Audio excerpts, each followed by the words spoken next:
Hey guys, what's up? It's ours, and I'm back with Asagao Academy again. Alright, so I messed up my dress because of Paul, I think. Paul or somebody from freaking Continue got ice cream on my uniform, which is unfortunate. I curled up inside my blankets as my alarm went off. It was only the second day of school, and I felt the same as I did every morning at home. Maya, of course, was already up, and I could hear her straighten her clap shut every few seconds from across the room. I felt bad about letting the alarm go off for so long, so I slid my hand out of the covers to switch it off. Anna! Anna, get up, sleepyhead. I know you're awake. Oh, I didn't even have time to poke my head out before Maya's body slammed to the edge of my mattress, bouncing me up. She jumped from almost halfway across the room. Morning! You can't hide from Maya. Sorry. I was breathless, and I paused to calm my heart before speaking again. Are you worried about what happened yesterday? No one cares about it, Hannah. I almost forgot about it myself. She must have seen my face. She brought an arm around my shoulders and pulled me closer to her. Uh-huh. For real, though, we're gonna go to class, and no one's even gonna mention that you made a huge fool of yourself yesterday. You could have put that better. I'm kidding. I might have been a big scene, but it totally wasn't your fault. It was Paul, right? It was Paul, let's be real. When you jump, you have to calculate your trajectory like I did just now. He could learn a lot from a master like me.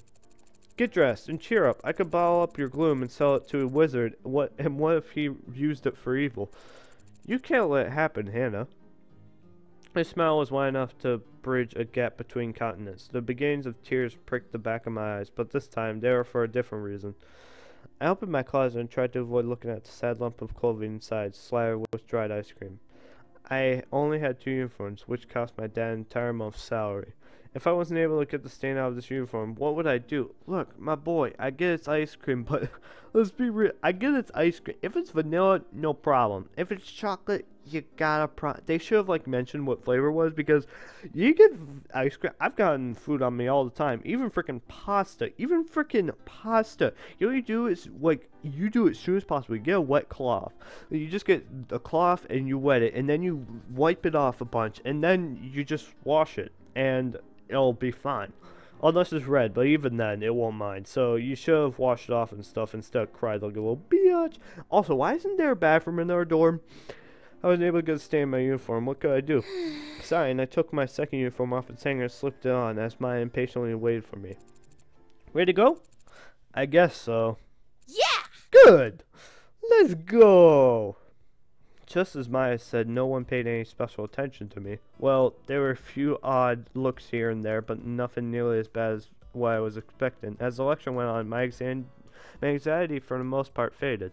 I took to staring out the window to avoid eye contact. A few boys were out on the field playing soccer. Wait, was that PBG? I scooted closer, trying to get a better look. Hannah! At the sound of my name, I leapt to attention. If there's something more interesting outside than samurai death battles, please feel free to enlighten us. You came here to learn, not to contemplate the scenery. Yeah, Miss Shizuka. I'm sorry. She turned back to the chalkboard and continued her lecture as if nothing happened.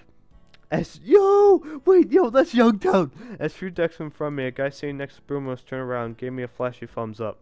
I made a face at him, unsure of what exactly he expected me to do. Then Ian turned around and socked him on the head. Aww. The other guy mumbled something to him, probably apologizing. Oh, yeah, probably apologizing, yeah. Ian's eyes slid to me for a brief instant. Then he looked away. Were they looking at me because of what happened yesterday, or there's some other reason? I shook my head. There wasn't time for this. I had work to do if I wanted to keep my scholarship. Exactly. After pages and pages of notes on Japanese history, it was nearly time for lunch. Okay, everyone's almost free to go. The work tonight isn't so hard, so don't grumble. You should work together to complete it if you have a hard time. Also, as you may be aware, the Flower Festival is coming up in a week and a half. Ooh, the Flower Festival. Ooh. This news was met with a few cheers as everyone started to pack up. Since you have the day of the festival off, our first exam will be the day before. There were no cheers this time. Ah, that's unfortunate. Romance is wonderful. Believe me, I know. But try not to let the festival distract you, okay? That is all. See you tomorrow. Miss Shizuka flashed a peace sign and winked at us as she walked out the door. What a weird teacher. What a teacher. Ah, that lecture was so boring. Maya walked beside me, a tray in her hands. We were shuffling through the cafeteria trying to find a seat. Did you say that yesterday? Probably, but it's true for today, too. Hannah, please. Hannah, help me. I'm gonna die of boredom. We have an assignment to keep busy, Maya. What? We already have work to do? How did you not hear that? Maya sighed dramatically, then leaned to the side and rested her head in the crook of my neck. I reached up to pat her head a few times, but she strained before I could do it. Oh, good, Hannah. Paul's walking over here. He's looking at you. Does he look angry to you? Why is he coming over here? Do you think he's going to kick you again? The same Paul who humiliated me last night stood towards me. I instinctively backed away, but he kept coming closer. Hey. I'm glad I found you. He didn't look angry at me. In fact, he was giving me an odd, lopsided smile. I wanted to make sure you weren't hurt or anything. You ran off before I could properly apologize. I looked down at my feet. I was embarrassed enough that I ran off crying like a little girl, but to know that I made them feel bad, it was even worse. At the same time, the image of my ruined uniform popped into my mind. I couldn't tell whether I was more angry or embarrassed, and whether I was feeling something else entirely. I got you pretty bad, didn't I? I think I ballerinaed too hard. He tilted his head to the side. It's a shame you're not wearing the uniform from yesterday. I like the pink splotches on you. It matched your hair. A deep sick feeling crawled up from my stomach to sit in my throat. My dumb, stupid hair. Everywhere I went, people made fun of it. I thought Nobu's guys were different. He was trying to apologize. How could he say something like that to me? What? He was complimenting you. Not for the first time I thought of dyeing it a different color, but quickly dismissed it. Paul was waiting for a response, Maya giving me a quick nod as if warning me not to mess this up. I mustered up my best smile, hoping it was at least convincing. It's okay, I'm fine, don't worry about it. Anyway, I'm more than happy to pay for dry cleaning. Josh and Nick and I really feel bad about everything. We've never made a girl cry before. Well, not by physically injuring her, I guess. Thank you, but I was just going to scrub it in the sink. Dad and I could never afford things like dry cleaners, so I was surprisingly good at hand washing things. Hey, that thing's gonna need more than just hot water and soap, trust me.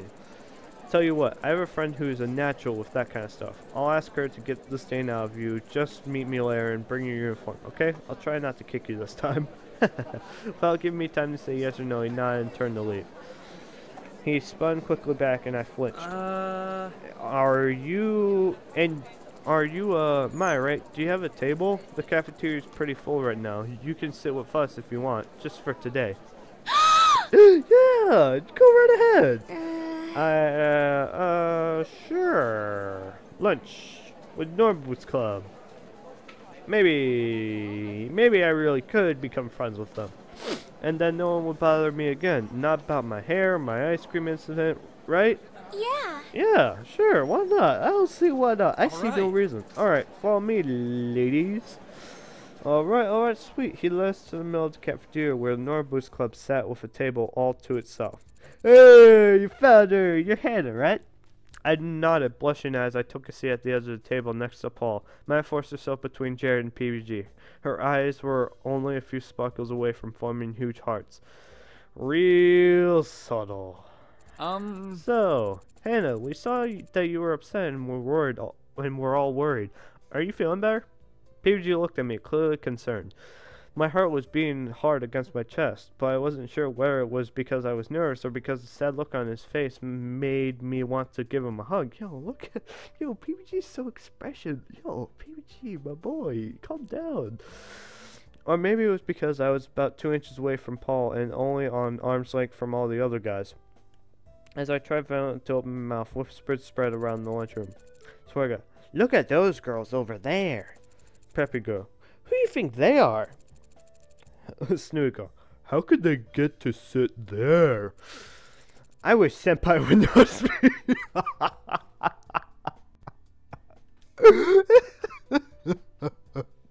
Oh my gosh, alright. Main characters get all the luck. Suddenly, my thoughts turned dark. Could it be that by getting close to these guys, I was setting myself up as a target instead of getting protection? My thoughts spun in my head. I was suffocating. PvG was still looking at me, even more worried than before. I'm fine. Thanks for your concern. Please, don't feel bad. It was my fault for getting in the way. I'm sorry for causing such a scene. I should have controlled myself better. I hung my head. I wasn't sure how to act around these guys, so I defaulted to extremely polite. My father would have been proud. Yeah, just be nice. Just be nice. Hey, Hannah, don't apologize. It was Paul's fault, right, Polly? Nick shoved Paul, who looked exasperated. I apologize as best I could, Nick. Give me a break. It was a relief PG wasn't staring at me anymore. Almost no one else was paying me or my any attention. Shane, however, was still shooting me quick, suspicious glances. It was almost like he didn't want me there, and I felt uncomfortable. Hey, Hana! Yo, Jared, what's poppin' though? Good. How about you? But, I mean, I like it here. Thank you. Wait, hold up. I need to go back. Hey, Hana! How you like it here? Good. How about you? I mean, I like it here. Thanks. I mean, that was a proper response, and then turned away. I picked up at my food. I mean, good. How about you? Like, that was a proper response. The guys were all wrapped up in their own conversation, and Maya was busy preventing hyperventilation from being so close to Jared. I can feel his body heat. Oh, dear. Hey. You doing okay, Hannah? Oh, wait, you doing okay, Hannah? A smiling Satch turned to me. I know it can be overwhelming. You're fine, right? Yeah. Yeah, I'm fine. Thank you. Thanks for recommending me that book, by the way. It's been really good. Do you like it? That's great. I figured you would. It's really funny, but the narrator's annoying. Yeah, he can be a bit rude. He pushes up his glasses, then grinned at me. Okay. All right. You're... Oh, man. You were pretty quiet, but I knew there was more to you. I winced. Sorry, I can be a bit of a wallflower. No need to apologize. I'm sure we've all been wallflowers before. But that reminds me of the flower festival. He turned to the group, addressing them all, as if on cue they all suddenly turned to pay him attention. Who are you talking to this year? Right, the flower festival. Miss Suzuki mentioned it before. What is the flower festival? No one's explained it to me yet. Well...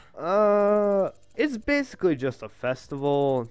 Didn't you have those at your old school? We didn't have festivals, quote unquote. But they were basically just 40 kids grouped in one room, sharing snacks they brought from home. Well, we had something kind of like them, but I stopped going.